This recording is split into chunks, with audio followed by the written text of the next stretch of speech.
Оқушылар, бүгінгі жаңа тақырыпты, жаңа сабақты бастамас бұрын сіздерді бірінші 3 топқа бөліп аламыз ма? Бірінші, міне тақтамызда 3 тау тұр. Гималай тауы, Тянь-Шань тауы, Мұғалжар тауы. Сол 3 топқа бөлемін. Бірінші суреттерді тақтаға таратамыз. Бірінші қатарды Гималай тауы деймін оқушылар. Екінші қатарды Мұғалжар тауы деймін. Үшінші қатарды Гималай тауы деймін.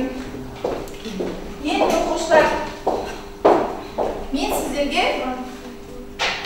карточка берем. Сол карточка арқылы бір карточка таңдап, соның ішіне жаңағы бөлінген тауларымыздың суретіне қарап, өзіміздің партамызға отырамыз, жақсы ма?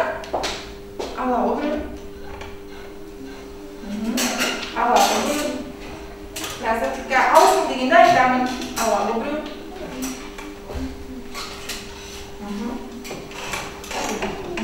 Жақсы. Ала отырып.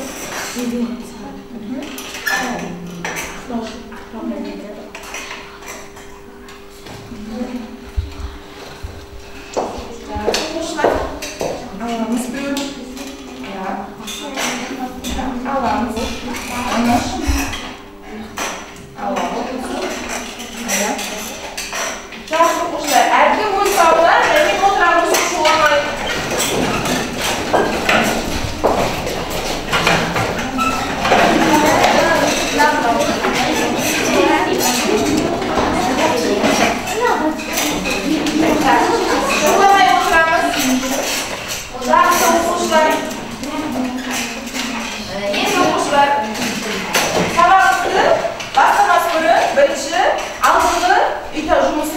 Aldığımda takırıptan üy жұмысын сұраймын, оқушылар сіздерден.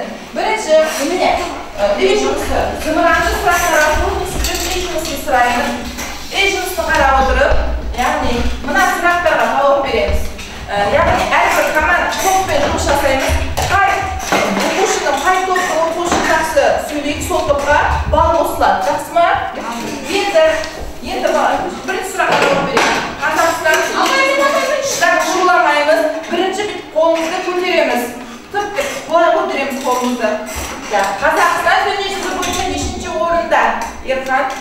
Қазақстан дүниежүзі бойынша 9-ші орында. Аха, өте жақсы, дұрыс отырағы. Бір ұпай беріп. Яғни мен ұпайсаңыз, жаңағы бетке сіздерге карточкамен не істейтін боламын, бағалайтын боламын. Так, бір карточка кетті. Келесі. Қазақстанның қай аймақтарында көмір мен мұнай орналасқан? Қазақстанның қай аймағында көмір мен мұнай? Так, Сафия. Көмір бізде Павлодар шаһарында. Ал мұнайымыз? Мұнайымыз Маңғыстау облысында, батыс Қазақстанымызда, иә? Жақсы, отырағы сіздерге де бір балл берем, карточка берем. Ары қарай. Бізге бір өте жақсы, міне бір балл. Ары қарай. Пайдалы қазбаларды өндіру процесі дегеніміз не? Так, кім айтады? Жақсы, жалғас айтады.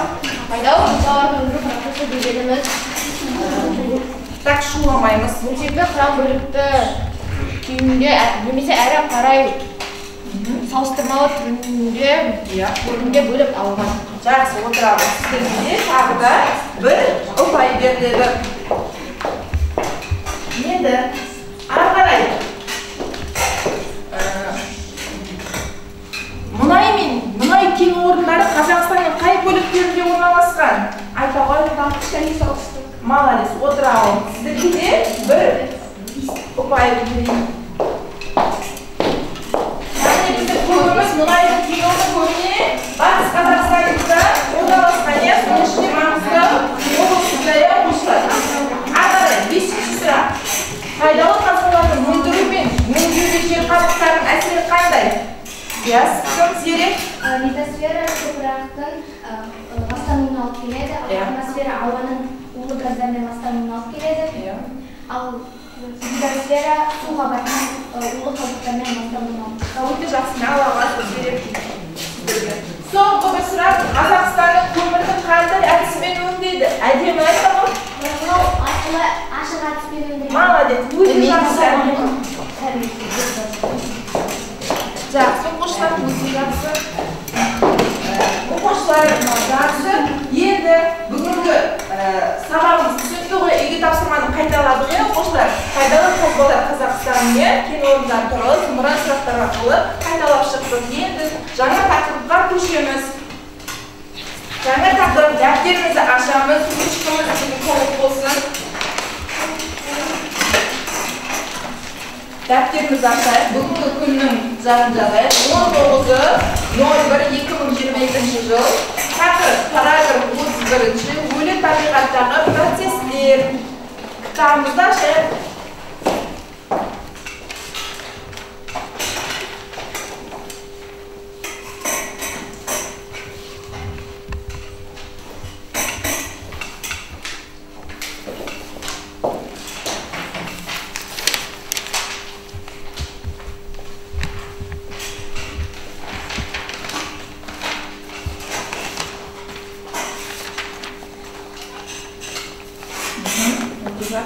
Жақсы болып оқушылар?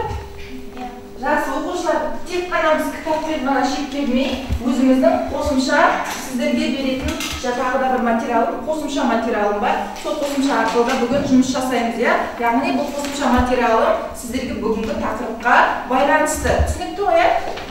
Таратып жіберейін.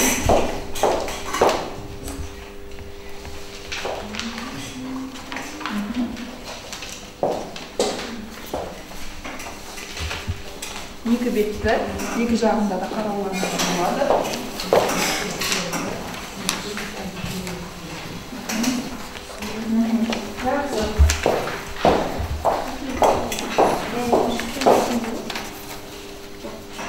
Жақсы оқыңдар. Біз бүгінгі сабақта өлі табиғаттағы маңыздылықтан үдерістер, өлі модельдеу, таудың жасалуы, үгілу үдерістері, табиғаттағы заттардың айналымы туралы өтетін боламыз. Жақсы оқушылар, жер ғаламшарымыздан пайда болған, сәл бәріміз назарымызды маған аударайық. Жер ғаламшарының пайда болғаны 5 миллиард жыл бұрын уақыт өтті. Осы уақыт ішінде көптеген жер бетінің қалыптасуы жүзеге асты. Соның ішінде мантиядағы қозғалыстар, материктердің бөлінуі, литосфералық қатпарлардың жапырылуы, таулардың түзілуінің, жанартаудың атқылауының барлығы осыған алып келді, оқушылар. Соның ішінде осындай алуан түрліліктің ішінде біз екі рельефті алдық. Соның ішінде таулар мен жазықтар. Таулар дегеніміз жер бетінің маңайындағы жазықтардан оқшау көтеріліп жатқан қатты тілімденген беткейлердің қия биік бөлігі болып табылады. Мысалы, таулы аймаққа бізде өте жиі кездеседі. Атласымызды да толық ашып қояйық кітапты. Яғни қараймыз, атласымызды қарай отырып, біз картамызды қарай отырып, таулы аймақтарымыз бізде өте жиі. Яғни біздің картамызда қоңыр түстеріміз, бояуларымыз қандай мағына білдіреді? Тауларды білдіреді, оқушылар. Енді дүниежүзіндегі ең үлкен тауымыз Гималай тауымыз, оқушылар қарайық. Гималай тауымыз. Оның ең биік шыңы 8848 Джомолунгма немесе Эверест тауы деп айтуымызға болады екен. Одан кейін Тянь-Шань тауы, оқушылар. Тянь-Шань тауы өзіміздің Алматы облысымыздағы тауымызды айтуымызға болады. Алматы өзіміздің Қазақстанымыздағы Алматы облысындағы тау. Жалпы оның биік шыңы 6995 хан тәңірі болып табылады.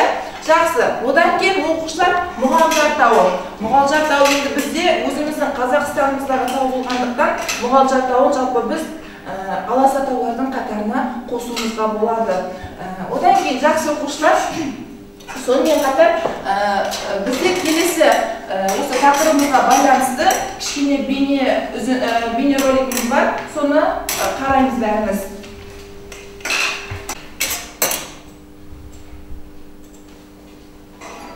Мұқият қарайық оқушылар.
күштерінің бірігуіне көмектеседі. Шөгінді жыныстар осылай қалыптасады. Жердің терең қабаттарындағы қысым мен жылу тау жыныстарын жаңа түрге айналдырады. Жердің төменгі қабатында әктас мәрмәрға айналады. Бұлар метаморфтық тау жыныстары деп аталады. Ал одан тереңіректе барлық жыныстар ыстық магма түрінде болады. Бірақ төмен түскен жыныстар бір кезде жоғары көтерілуі тиіс. Магма жоғары шыққанда соң жаңа магмалық жыныстар түзіледі. Онда жер қыртысының төменгі бөлігінде қалыптасқан суылған жыныстар ақырында қайта төмен түседі. Магма жанартау арқылы шыққанда жердің беткі қабатында да магмалық жыныстар қалыптасады.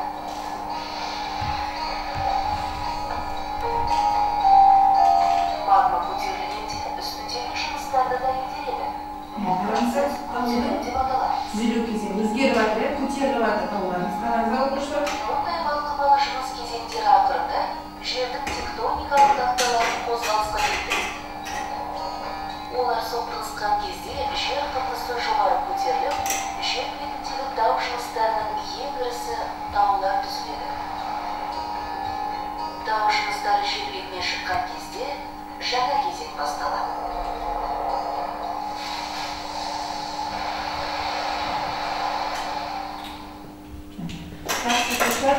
Біздің қысқа біліміміз. Енді оқушылар, мен жаңағы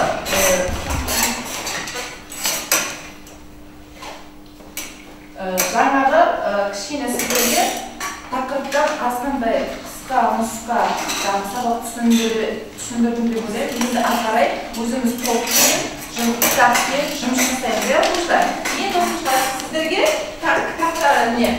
негізде жариялау әдісі берген тақтамызға қарай. Әрбір топқа берілген сұрақ бойынша өз позициясын жариялау керек. Бұл үшін әр топ ішінде берілген бір спикер уақыт ішінде басқа қатысушылар алдында сөйлеп топ ұстанымын жеткізеді. Тапсырма. Бірінші тақырыпқа қатысты сөздерге түсінік беру, топпен жұмыс. Бәріміз нәркемізді ашып қоямыз. Сіздерге жаңа қосымша мәлімет берілді. Сол қосымша мәліметтің ішінде соған қатысты термин сөздер де бар, сонда қараймыз. Енді қарай, үгілу дегеніміз не, қау дегеніміз не, жазық дегеніміз не, рельеф дегеніміз не, қау түзеу дегеніміз не.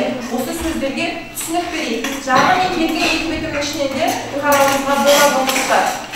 Қайсы топ бірінші болады сол топқа балмен, кәмшілмен тағы да естеймін. Бағалайтын боламыз. Түсінік береміз деп. Мен жаңа қосымша берген заттың ішінде берген мәліметтің ішінде бар. Мысалы, үгілу дегеніміз не деген сияқты. Үгілу дегеніміз не деп сразу қосымша жаза қойыңыздар. Түсінік мәлімет маған оқытып беріңіздер. Мысалы, жазып дегенімізден бір сөйлемін жазды, соны маған айтып береміз. Жақсы. Түсініп алдыңыз ба оқушылар? Мысалы, үгілу дегенімізден содан бір сөйлемін алып, пайда қояйық сол жерде. Жаза қояйық. Рельеф дегеніміз не? Мына жерде бар. Жазық дегеніміз не? Тау дегеніміз кітапта бар, оқушылар. Тау дегеніміз не? Кітапта бар. Кітаптан қарауымызға болады. Кітаппен жұмыстанамыз.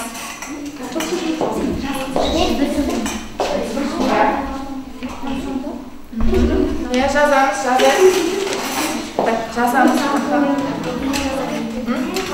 Тау дегеніміз кітапта бар. Кітабымызды ашайық. Кітабымызда бар. Кітабымызды ашамыз.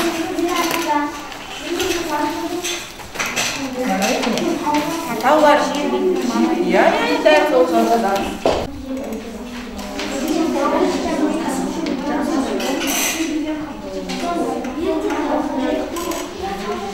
Бірінші болған топқа қол көтеріп не беремін?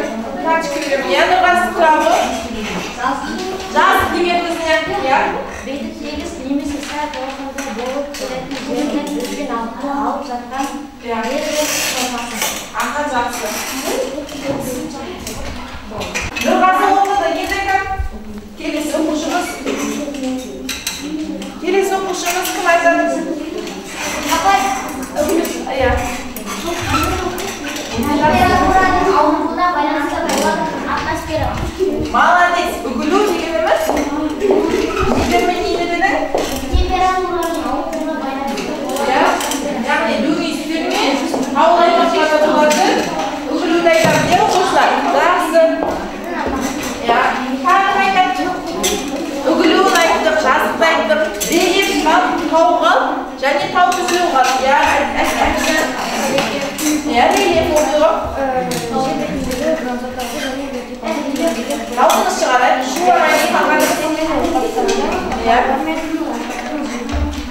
жиынтығы бір сәттесі отырамыз сізге бір бағу. Так, келесі оқушы үшінші қатарымыз.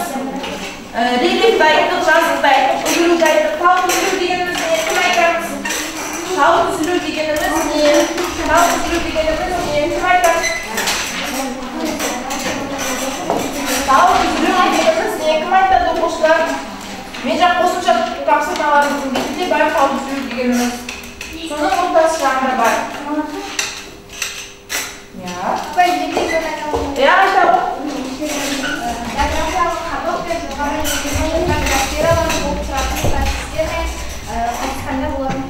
Молодец, отырау.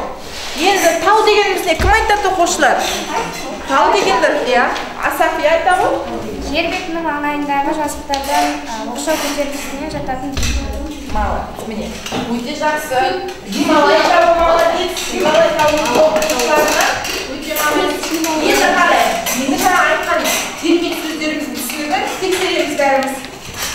Қараңыздар оқушылар. Үгілу дегеніміз температураның ауытқуына байланысты болатын атмосфера су организмдердің әсерімен жер бетіндегі тау жыныстарынан химиялық өзгерістің немесе үгілу процесі болып табылады оқушылар. Тау жер бетінің маңайындағы қараңыздар оқшау жатқан қатты тілімденген жердің бір бөлігін тау деп атаймыз, иә? Одан кейін жазық жердің беткі, міне оқушылар былай жұмысқа болады. Міне алдымызда біздің макеттеріміз тұр, иә, қараңыздар. Ішінде мысалы жазық жердің тегіс қабаты ойпаттармен нелер алып жатыр. Қараңыздар, жердің үлкен бір қалапты бір бөлігін, толқын сияқты бір бөлігін не деп атаймыз? Жазық деп атаймыз. Тауда не? Жердің тілімденген қатты оқшау көтеріліп жатқан бетін тау деп атаймыз. Яғни біздің алдымызда осы тауларымыз бен жазықтарымыздың нелері тұр, макеттері тұр. Міне, қараймыз. Одан кейін рельеф.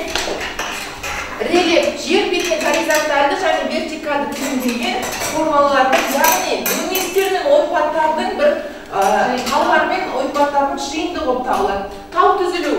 Тау түзілу дегеніміз жер қыртысының қатпарлығындағы түзілуіне терең тектоникалық жиынтықтардың болуынан, жырақтардың болуындағы жер қыртыстың бір тік қозғалуына ұшырауына алып келетін магмалық сыртқы әсердің көмегімен іске асатынды тау түзілу деп атаймыз. Жақсы оқушылар, енді әрі қарай біз жаңа үгілуге түсініп бердік қой, енді үгілу туралы кішкене видео бар. Соны қабылдайық.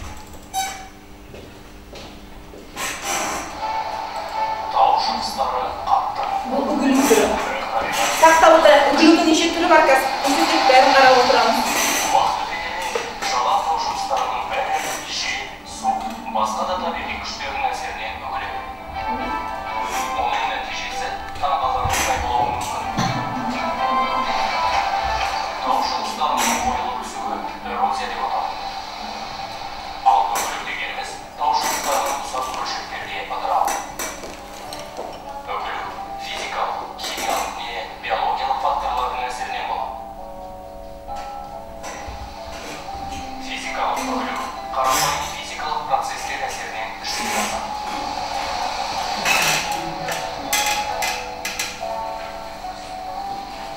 Құм, жер бен ұшы, ашық беткі қабатқа жайылады. Ұсақ жарықшақтарға жиналып, ақыры тау жыныстарын ыдырады. Шөлді аймақтарда тау жыныстары күндізгі ыстықта сәл ұлғайып, түнде аздап кішірейді. Қалапты өзгерді, оны өлшектейді. Су ағып өткен жермен сол маңайды өзгерте алады. Су сондай-ақ химиялық үгілуге де қатысады.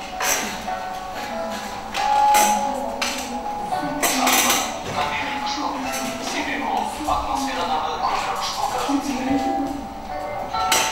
Көліктер мен өнеркәсіп орындарынан шығатын күкірт пен азот оксидтері әсерінен қышқылдық деңгейі артады.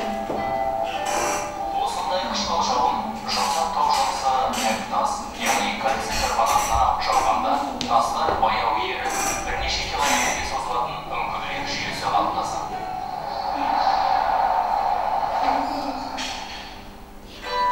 Биологияның да өзіндік үгілу. Биологиялық үгілу. Химиялық үгілу. физикалық егілу. Я, қарап отырайық.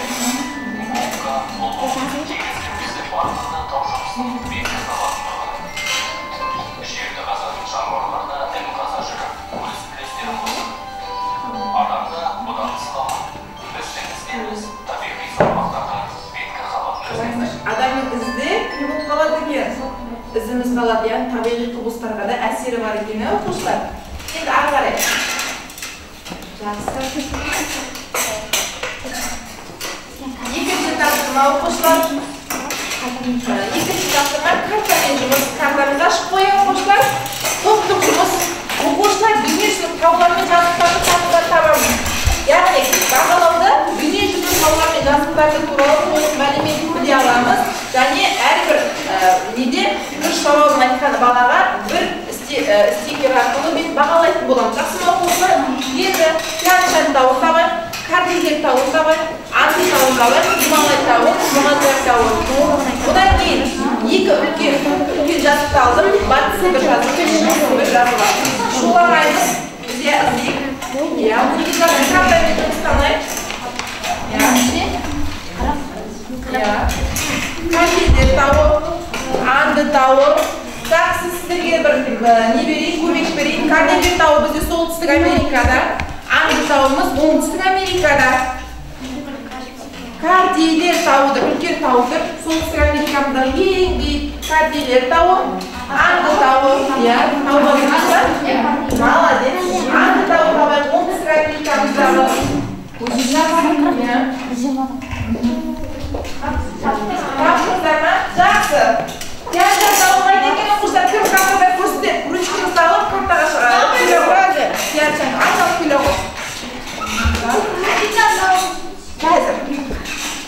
Тянь-Шань тауы. Аға өте жақсы. Тянь-Шань тауын тапты. Отыра ғой. Сіздерге келе ғой керек.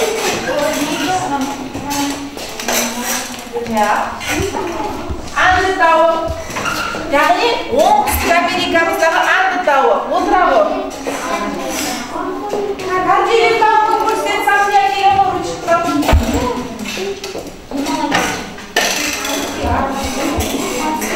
Кордильер тауы өте жақсы. Отыра ғой. Гималай тауы ертең келе ғой. Тянь-Шань айтты. Гималай тауы. Дұрыс. Өте жақсы. Отыра ғой. Енді батыс Сібір жазығын көрсетеді. Келе ғой ұлданай. Батыс Сібір жазығы. Аға. Дұрыс. Біздің картамыз орысша карта болғандықтан аға жақсы. Өте дұрыс көрсету. Шығыс Сібір жазығын табы. Басқамыз. Екі топ неге шуға істемей отырмыз? Қатыспай отырмыз. Шығыс Сібір жазығын көрсетеді. Батыс Сібір айтты ұлданай. Шығыс Сібір дұрыс. Өте жақсы. Міне. Біздегі бірінші Тянь-Шань тауына бір ұпай береміз. Одан кейін өте жақсы карталарыңды жинай беріңіздер. Келесі. Сіздерде зере шықты. Міне, Мұғалжар тауы да өте жақсы. Және сіздерде де бір ұпай береміз қазір.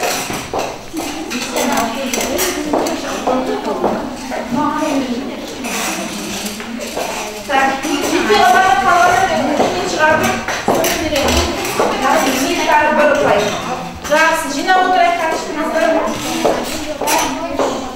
Жақсы оқушылар, ары кеттік. Үшінші тапсырма. Бізде сандық диктант оқушылар. Жеке жұмыс, өздеріңізге жеке дәптерімізді ашып отырамыз. Дәптерге кесте сызамыз. Сол кестеге төменде берілген кестедегі тиісті жерге орналастырыңыздар. Тянь-Шань қай материкке жатады? Батыс Сібір жазығы қай материкке жатады? Кордильер тауы қай материкке жатады? Сол жазамыз. Тездетейік. Кесте сызайық.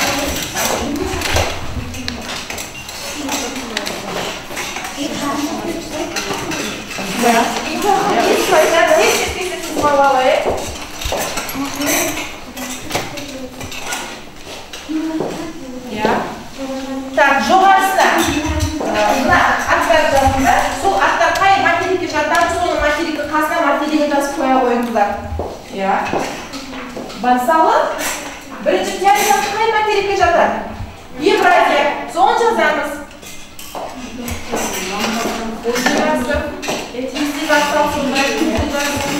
Әрбір бағалау неде тағы бір айтқан оқушыға тағы да карточка беріп бағалайтын боламын.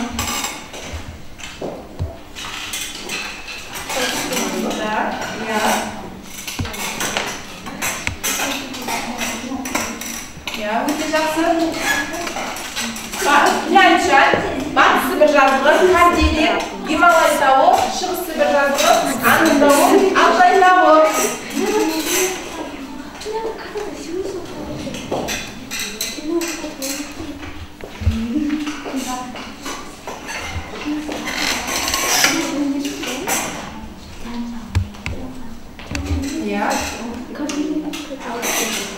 Картамыз ашық бір өте жақсы. Молодец, өте жақсы. Молодец. Тауып отырмыз. Өте жақсы. Так, өтірісі Алтай тауын істеп отырмыз оқушылар. Белуха Алтай тауының еңбекші. Карделер тауының ішінде жағында солтүстік Америкамыз бар ескі. Карделер тауы қайда жатады оқушылар? Солтүстік Америка.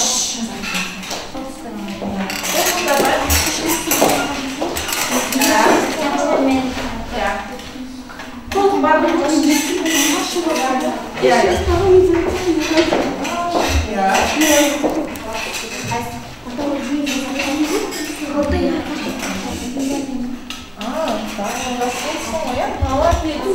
Так, бірінші топтар, бірінші қатардан ұлданай болды. Қазір басқалар болсын. Сенде оқысаң, барлығы бір-бірімізден көшірмейміз. Енді жасы Берхан, Тяньшань, Евразия материгіне. Батыс Сібір жазығы қай материкке жатады? Батыс Сібіріміз. Евразия материгіне жазамыз. Сал Тяньшаньмыз Евразия материгіне ме? Батыс Сібірімізде Евразия материгіне жазамыз. Молодец. Міне жазылады. Молодец, жазамыз. Дұрыс. Өте жақсы. Сіз қаяқ сразу жазып кетуге де болады. Дұрыс жасайсың, Айдар. Молодец, Сафия. Өте жақсы. Шығыс Сібір жазығы міне бізде. Шығыс Сібір жазығы. Міне Шығыс Сібір жазығы. Өте жақсы. Енді болды қояр. Болды ма оқушылар? Жақсы. Оқушылар болды қояр? Енді оқып жүрген. Ауданай бірінші ғылым оқой ғой? Даусымыз шығарай ауданай? Евразия материалінде. Тяньшань, Батыс Сібір жазығы, Гималай, Шығыс Сібір жазығы, Алтай. Жақсы, өте жақсы. Енді ауданай қолыңа ручка алып, бұны қатарға көрсетшіге жазған енді сен білуіміз керек бол.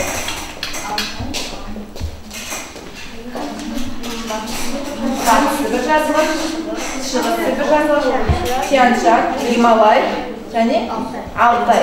Ал Карделер тауы қаяққа жатады? Солтүстік Америкаға. Дұрыс. Жақсы. Аңды тауы неге жатады? Оңтүстік Америкаға. Молодец. Отыра. Өте жақсы. Дұрыс. Саған бір карта. Бір карточка. Жақсы. Тағы не айтатын көрсетесің картаға? Тяньшань, отыра. Өте жақсы. Бір плюс. Тағы не айтатын? Нұрғасы?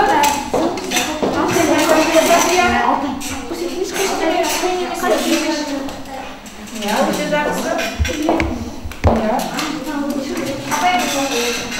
Келе ғой зере. Ручкаңды алып келе ғой.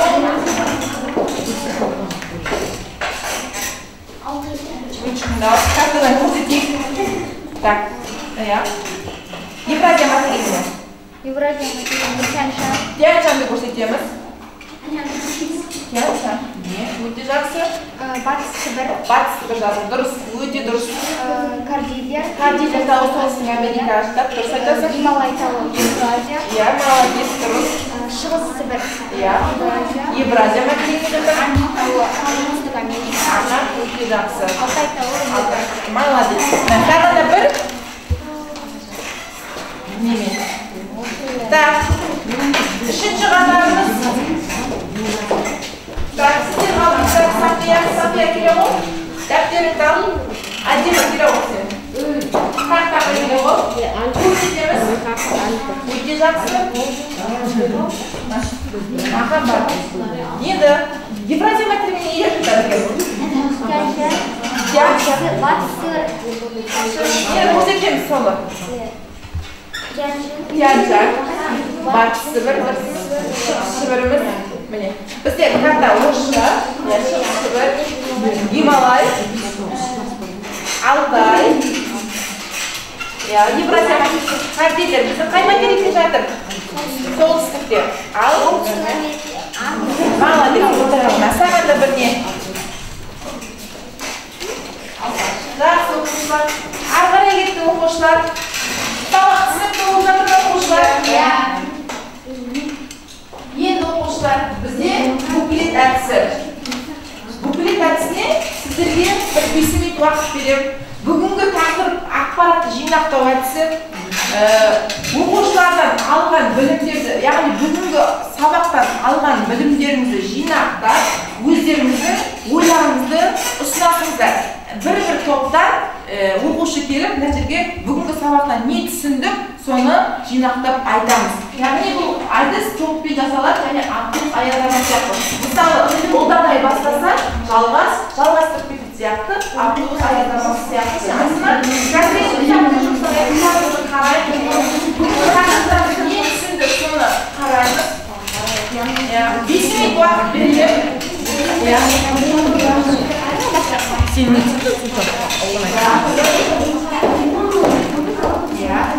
минут уақыт беретін кітапты оқып, бүгінгі тақырыпта не түсіндік? Тау дегеніміз не? Таулардың түзілу дегеніміз не? Үгілу дегеніміз не? Сол туралы айтайық. Өзіміздің түсінігімізді айтайық. Өте жақсы.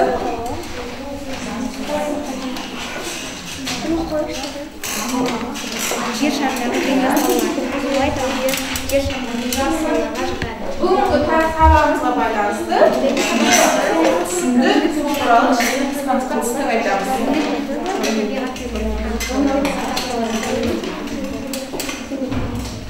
Үгілулер болады.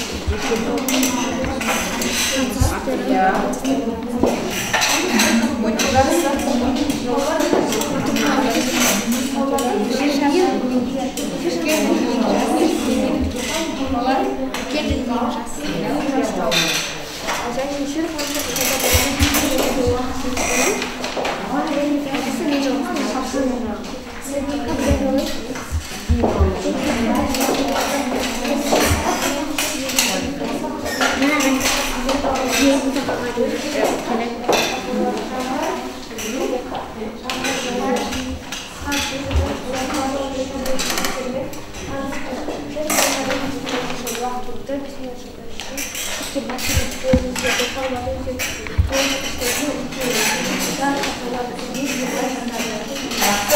Ұлдамай дайын тұр.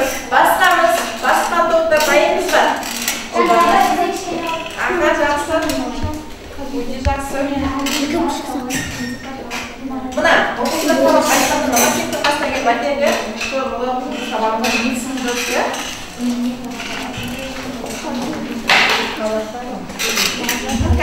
Екінші топта дайын болды. Үшінші топ.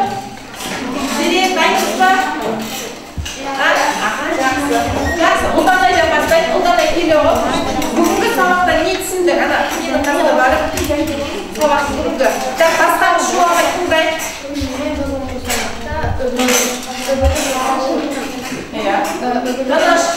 Үгілудің неше түрі болатынында түсіндім. Химиялық, биологиялық, физикалық. Физикалық үгілу ол физикалық әдістерден тұрады. Және де таулардың түбірлерінің қақта орналасқаны жер қақыраттымыз. Рефе, тау, басқа да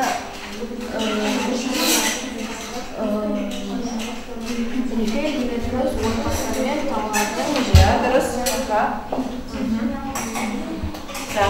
Алдарыңдағы неге қарап не сөйлей аласың? Бұл жерде қайсысы жазық, қайсысы тауық екенін айта аласың?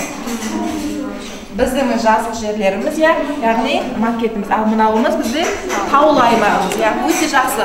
Отырағы ұлдан айға жақсы. Келе ғой, зерен кім шығады? Сапия, әсекім кім шығады? Сапия отырағы. Әне қарт сүйет, Так, басқа шуламайтын бай?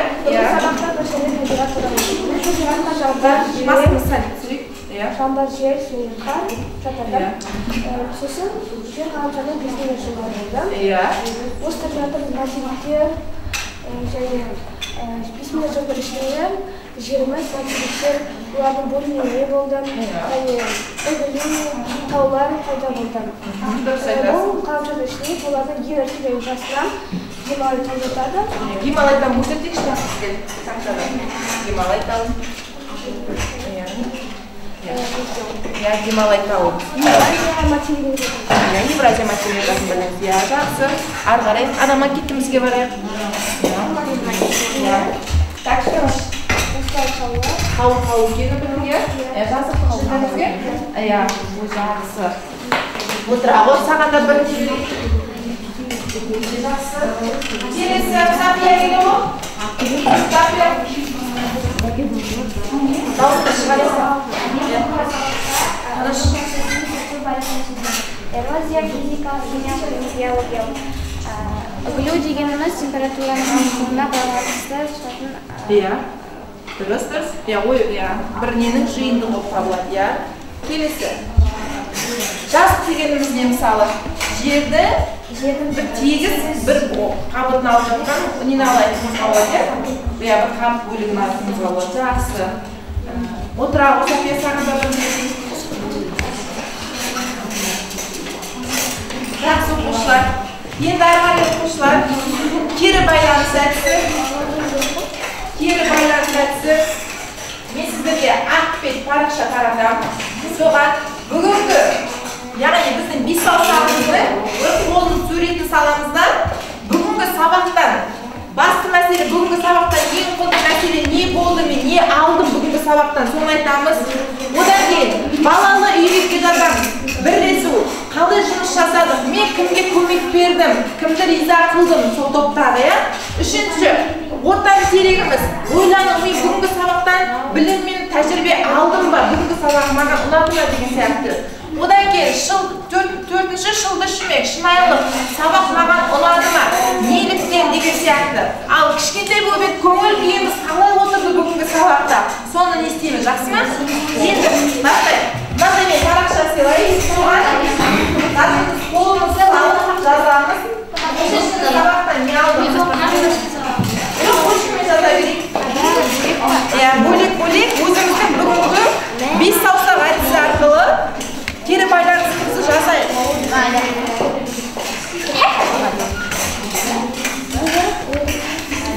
Енді бес саусағымызды салып.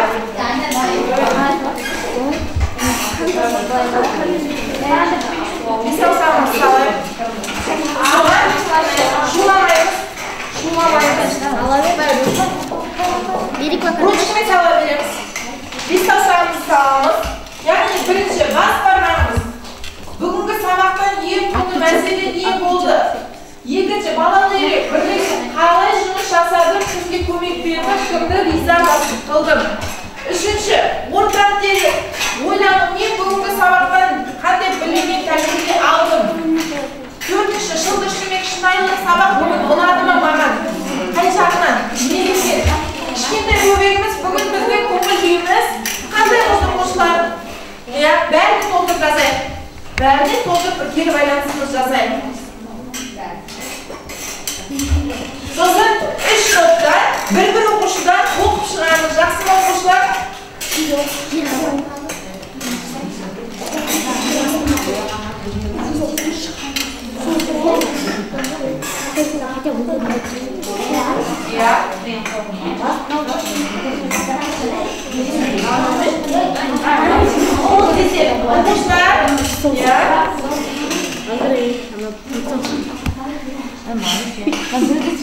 Бір-біріне жасап қойып, бүгінгі сабағымызды ұнады ма соны жасап қойып.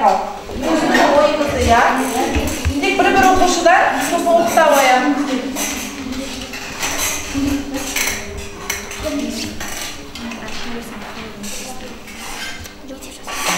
Иә.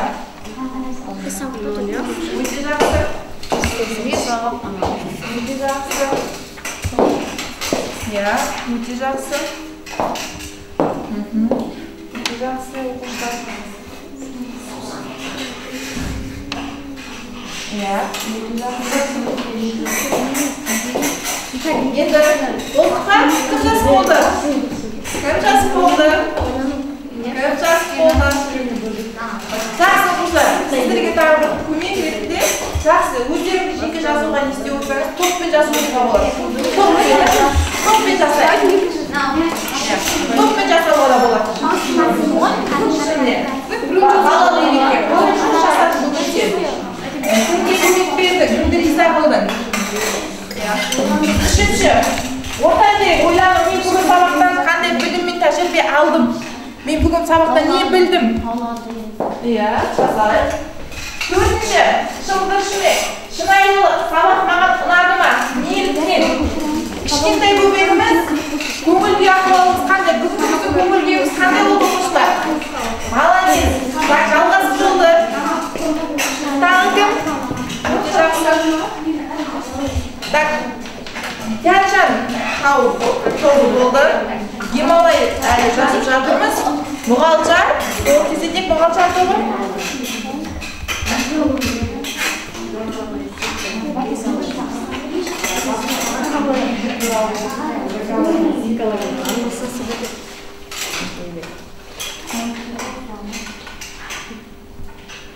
Болды ба? Жақсы. Мен әзірге Тянжан тауының несін оқыта берейін. Оқиық жалғас. Орнымыздан тұрайық жалғас.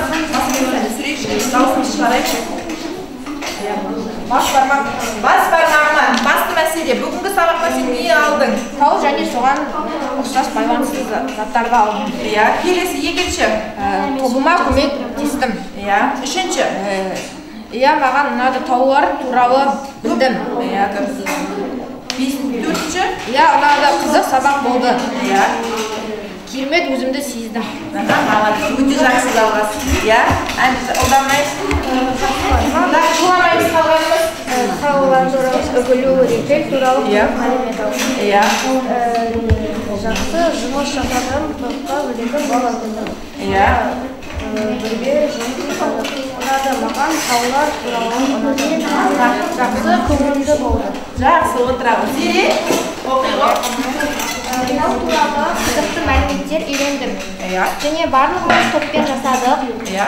Бүгінгі сабақтан қызықты мәліметтер үйрендім және білдім. Иә. Бүгінгі сабақ өте қызықты болды. Иә. Бүгінгі сабақтан алған білімдер өте керемет. Өте жақсы.